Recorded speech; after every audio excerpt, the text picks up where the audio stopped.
देखी एह दुनिया में भाई बहन के प्यार भी का चीज होला। ये ऐसा अनमोल बंधन है जेकर कौनो मोल नहीं खे।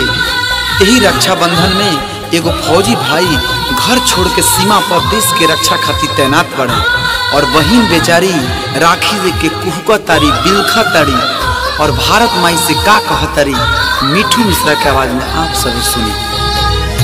के घरा के बान्ही असो राखी कलाई पे, के घरा के बान्ही असो राखी कलाई पे। चली गईले फौजी भैया, चली गईले फौजी भैया देश के लड़ाई पे। रखी हा सलामत भारत माई हमरा भाई के करा के बानी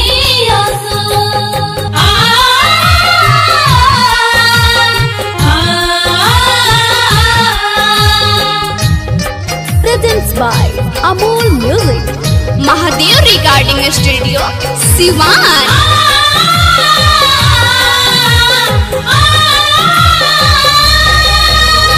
हाथ के राखी हाथ में हमारा अब की बेर रह गईल हो।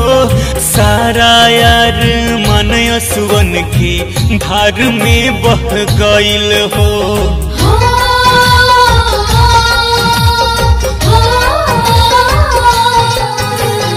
हाथ के राखी हाथ में हमारा अब की बेर रह गईल हो।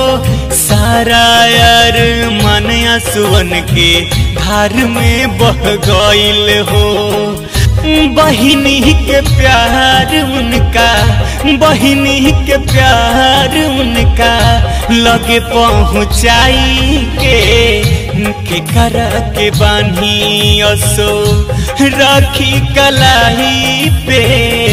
चली गईले भौजी भैया देश के लड़ाई पे। केकरा के बान्ही असो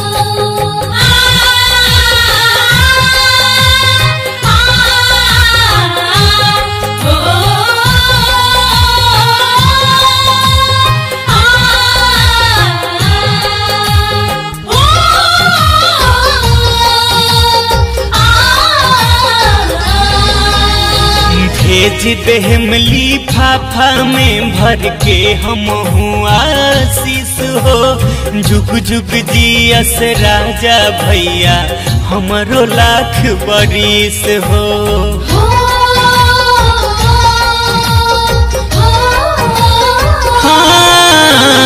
भेज देहम लिफाफा में भर के हम आशीष हो। जुग जुग जियस राजा भैया हमरो लाख बरिस हो।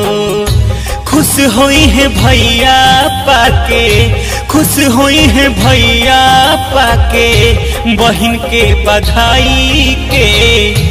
रखी हा सलामत भारत माई हमरा भाई के। चली गईल फौजी भैया देश के लड़ाई पे। केकरा के बान्ही असो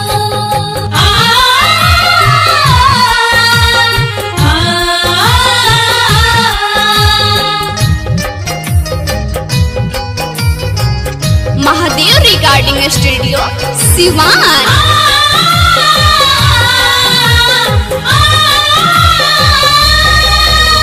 सातोरे बहिन के बारे एक गो दुलारा भैया हमर प्रिंस पवन लाखों में बारे प्यारा।